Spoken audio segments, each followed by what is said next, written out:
নমস্কার, কেমন আছেন সবাই? আজকে নতুন একটা ভিডিওতে আপনাদের সকলকে অনেক অনেক স্বাগত জানাই।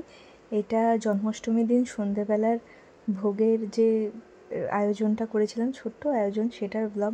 প্রথমেই দুধ জাল দিতে বসিয়ে দিয়েছিলাম, হবে একটু তালের ক্ষীর, আর লোকনাথ বাবার জন্য হবে একটু প্লেন ক্ষীর। তো দুধটা আমি প্রায় 40 মিনিট ফোটানোর পর অনেকটা কমে এসছে। তার মধ্যে মিল্ক পাউডার দিয়ে আরও 10 থেকে 12 মিনিট এই কন্টিনিউয়াসলি নেড়ে চেড়ে দুধটাকে ফোটাতে হবে। ক্ষীর তো এটা আমি প্রায় বানাচ্ছি 1.5 লিটার দুধের ক্ষীর। তো যখন আমরা অনেকটা ফুটে এসছে প্রায়, তখন আমি কনডেন্স মিল্ক দিয়ে ওটাকে নামিয়ে রেখে দিলাম। নামিয়ে একটা বাটিতে রেখে দিয়েছি। এবার ওই কড়াইতেই তাল আমি ছাড়িয়ে নিয়েছিলাম। তো ওই ছাড়ানো তালের থেকে 2 হাতা মতো তাল দিয়ে ভালো করে তালটাকে নেড়ে নিচ্ছি। এবার যে প্লেন ক্ষীরটা বানিয়েছি তার থেকে আমি 3-4 হাতা এর মধ্যে দিয়ে দিচ্ছি।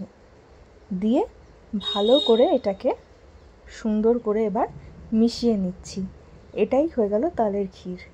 ক্ষীর একটাই বানিয়েছিলাম, ওটাকে তুলে রেখে তারপরে তাল দিয়ে বানিয়েছি। তো তালটা ছেঁচার যে প্রসেস সেটা চলছে।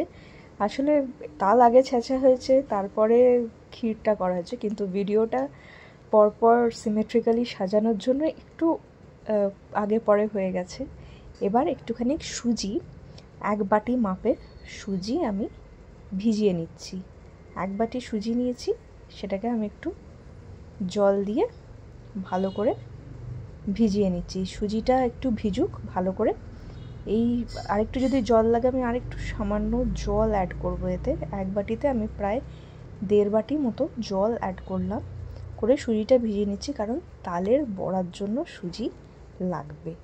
তো আমি ক্ষীরের জন্য তালটা তুলে রেখে বাকি আর একটু তাল দিয়ে ময়দা মাখাবো, তালের লুচি হবে। তো দিয়ে দিয়েছি নারকেল কোড়া, তার মধ্যে এই যে সুজিটা ভিজিয়ে রেখেছিলাম সেইটা দিয়ে ভালো করে মিশিয়ে নিচ্ছি। দিয়ে এর মধ্যে দিয়ে দিচ্ছি, মানে এটাকে আগে প্রথমে একটু নারকেল কোড়া দিয়ে আর তালটা দিয়ে ভালো করে মিশিয়ে নিচ্ছি। তারপরে এর মধ্যে আমি পরিমাণ মতো চিনি আর সামান্য কিছু ময়দা, মানে একটু আঁট আনার জন্য আমি ময়দাও পরে এর মধ্যে অ্যাড করেছি। তো এর মধ্যে আমি ময়দাও দিয়ে দিয়েছি। ময়দার আমি কোনো পরিমাণ সেইভাবে বলতে পারছি না, প্রায় ধরতে পারেন আমার যে হাতের 2 মুঠো মতো ময়দা এতে লেগেছিল। তো এটাকে খুব ভালো করে মেখে নিতে হবে, কারণ চিনি যেহেতু গুঁড়ো করা নয়, ঠাকুরের আমার কাছে মিক্সার গ্রাইন্ডার নেই, তো চিনি আমি ওই জন্য গুঁড়ো করতে পারিনি। তো এটা হাতে যত ভালো ফ্যাটানো হবে চিনিটা গলে যাবে। তো এটা একটুখানি ফ্যাটানো হোক। এইদিকে আরেকটা কড়াইতে সাদা তেল গরম বসিয়ে দিয়েছি, আপনারা চাইলে এটা ঘিতেও করতে পারেন, ঘিতে খুব ভালো হয়। এবার তেল গরম করার দরকার নেই, যেহেতু ভেতরে জিনিসটাও কুক হবে এবং বাইরে থেকেও একটা কালার আসবে। আপনারা চাইলে চালের গুঁড়ি অ্যাড করতে পারেন, কিন্তু সন্ধেবেলার ভোগে আমরা অন্ন যেহেতু রাখি না, অন্ন যেহেতু ভগবানকে একবারই দেওয়া হয়, ওই জন্য চালের গুঁড়ি এতে অ্যাড করা হয়নি। আমি একদম আস্তে আস্তে করে একদম লো ফ্লেমে খুব সুন্দর করে এগুলোকে রেখে দিয়েছি। আমি যখন দেখব এক পিঠ ভাজা হয়ে গেছে তখন আমি পাল্টে দিয়েছি। দেখুন আমার 2 পিঠ খুব সুন্দর করে ভাজা হয়ে গেছে, দুদিক দিয়েই সুন্দর কালার চলে এসছে, খুব সুন্দরভাবে দুদিক আমার ভাজা হয়ে গেছে। এবার এগুলোকে আমি একটা ঝুড়িতে তুলে নিচ্ছি। ঝুড়িতে তুলে নিয়ে আবারও আমি, আসলে তালের বড়া ভাজতে অনেকটা সময় লাগে, কেন কি ফ্লেম যদি বাড়িয়ে দিই উপর থেকে কালো হয়ে যাবে, কিন্তু ভেতরে ভালো করে ভেতরটা কুক হবে না, যে কারণে তালের বড়া খুব সময় লাগে। আর একসাথে অনেকগুলো দিয়েও দিতে পারছি না, কারণ কি যদি গায়ে গায়ে লেগে যায় তখন আবার সেটা খুব বিচ্ছিরি হয়ে যাবে। তো এখানে আমার সুন্দর করে এগুলোও ভাজা হয়ে গেছে, এগুলো আমি তুলে নিচ্ছি। যত লাস্টের দিকে যাবেন না দেখবেন তত তালের বড়াগুলো সুন্দর হবে, কারণ চিনিটা গলে যায়। তো যত লাস্টের দিকে যে বড়াগুলো হয় সেগুলো বেশি সুন্দর হয়।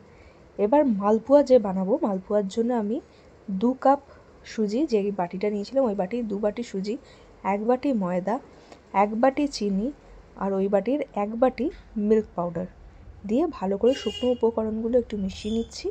দিয়ে এবার আমি প্রথমে 1 বাটি জল দিয়ে ভালো করে মিশিয়ে নিচ্ছি। আপনারা চাইলে এটা ঈষদুষ্ণ দুধ দিয়েও গোলাতে পারেন, আমি জল দিয়েই গুলিয়েছি।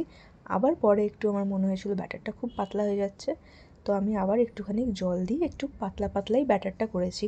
কারণ আমি মালপোয়া বড় বড় ভাজবো না, যেহেতু তালের বড়াটা একটু বড় সাইজের হয়েছে, তো মালপোয়াটা আমি একটু পাতলা পাতলা করব। আর ওই পাশে আমি চিনির শিরা বসিয়ে রেখেছি, এটা আমি রসে চোবাবো। তো আমি কড়াইতে তেল গরম বসিয়ে নিয়েছি, সাদা তেল। এবার মালপোয়ার ব্যাটারটা এক হাতা করে দিচ্ছি আর ভেজে ভেজে তুলে রাখ। খুব সুন্দর করে আমার মালপোয়াগুলো ভাজা হয়ে গেছে। আর ময়দা, একটু তালের পাল্প তুলে রেখেছিলাম এক বাটি, সেটা দিয়ে খুব সুন্দর করে ময়দা মেখেছিলাম, তাই দিয়ে তালের লুচি বানিয়েছিলাম।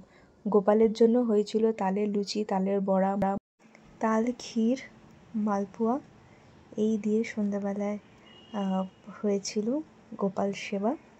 তালের ক্ষীর এই দিয়ে গোপালকে সেবা দিয়েছিলাম। আর বাবা লোকনাথের জন্য তালের লুচি, তালের ক্ষীর বানাইনি, ওটা সাদা ক্ষীর তুলে রেখেছিলাম, তালের বড়া, আর বাবা লোকনাথকেও মালপোয়া দিয়েছি। যেহেতু মালপোয়া বাবা লোকনাথ এবং আমাদের রাধা গোবিন্দের দুজনেরই খুব প্রিয়, তাই আমার সামান্য আয়োজনটুকু আপনাদের সাথে আমি একটু ভাগ করে নিলাম। ভালো থাকবেন।